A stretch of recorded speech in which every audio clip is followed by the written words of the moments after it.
Hello అందరికీ, దేశీ రుచులకు స్వాగతం.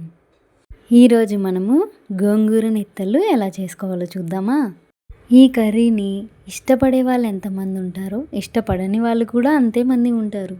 ఒక్కసారి నేను చేసినట్లు చేసి చూడండి, చిన్నపిల్లలతో సహా తింటారు. లేట్ ఎందుకు, రెసిపీలోకి వెళ్దామా. ముందుగా పొయ్యి మీద ఒక గిన్నె పెట్టేసుకొని అందులో 100 గ్రామ్స్ దాకా నెత్తల్ని వేసుకోవాలి. ఇలా ఒక 5 మినిట్స్ దాకా మనము నెత్తల్ని ఫ్రై చేసుకోవాలి. ఫ్రై చేసుకున్న నెత్తల్ని మనము ఒక ప్లేట్లోకి తీసుకోవాలి. ఈ కర్రీలో మెయిన్ స్టెప్ వచ్చేసి వీటిని క్లీన్ చేయడం.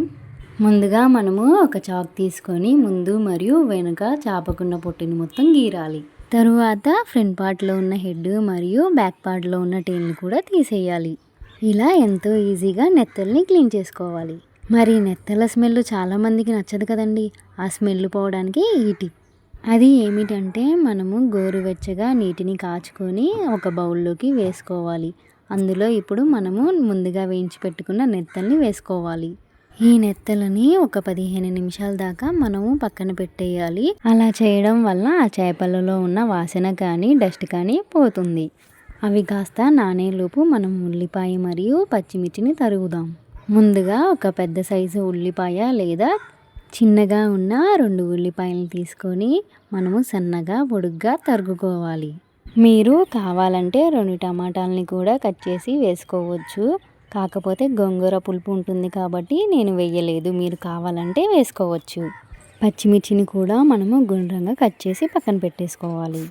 ఇప్పుడు కర్రీని చేయడానికి మనం ఒక మందము మరియు వెడల్పాటి కడాయిని తీసుకొని అందులో 3 టేబుల్ స్పూన్ దాకా ఆయిల్ వేసుకోవాలి. ఆయిల్ అనేది మంచిగా హీట్ అయ్యాక మనము పోపు దినుసులని వేసుకోవాలి. ఈ పోపు దినుసులని ఒకసారి మనము కలుపుకున్నాక ఒక 2 మినిట్స్ ఫ్రై చేసేసి అందులో 1 టేబుల్ స్పూన్ దాకా అల్లం వెల్లుల్లి పేస్ట్ని వేసుకోవాలి. అల్లం వెల్లుల్లి పేస్ట్ అనేది మనము ఆయిల్లో ఫ్రై చేసుకుంటేనే పచ్చివాసన రాకుండా ఉంటుంది మరియు కర్రీకి మంచిగా టేస్ట్ తెలుస్తుంది. ఇప్పుడు మనము ముందుగా తరిగి పెట్టుకున్న ఉల్లిపాయ మరియు పచ్చిమిర్చి ముక్కల్ని వేసుకొని ఫ్రై చేసుకోవాలి. ఇదంతా మంచిగా కలుపుకొని ఒక 3 మినిట్స్ ఫ్రై చేసుకున్నాక ఇందులో మనము 1/2 టీ స్పూన్ దాకా పసుపు మరియు 2 టేబుల్ స్పూన్ దాకా ఉప్పు వేసుకోవాలి. ఉప్పు అనేది మీరు తర్వాత అడ్జస్ట్ చేసుకోవచ్చు, అందుకే తక్కువగా వేసుకోవాలి. ఈ ఆనియన్స్ మరియు పచ్చిమిర్చి ఒక 5 మినిట్స్ దాకా ఫ్రై చేసుకోవాలి. ఆలోపు మనము ముందుగా వేడి నీళ్ళలో నానబెట్టుకున్న నెత్తల్ని చక్కగా క్లీన్ చేసేసుకొని మనము 5 మినిట్స్ ఫ్రై అయిన ఆనియన్స్ మరియు పచ్చిమిర్చిలో వేసేసుకోవాలి.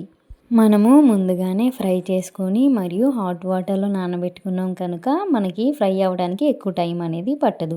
ఒక 5 మినిట్స్ నెత్తల్ని ఫ్రై చేశాక మనము 100 గ్రాముల నెత్తళ్ళకి 2 కట్టల దాకా గోంగూర అనేది పడుతుంది. మీరు గోంగూర క్వాంటిటీ ఎక్కువ అవుతుందని అస్సలు అనుకోకండి. ఇదంతా మగ్గాక మనకి ఎంతో అవ్వదు గోంగూర అనేది. మనము ఈ నెత్తళ్ళ గోంగూరలో ఇంత ప్రాసెస్ చేస్తాం కనుక మనకి నీచు వాసన అనేది ఎక్కడా రాదు.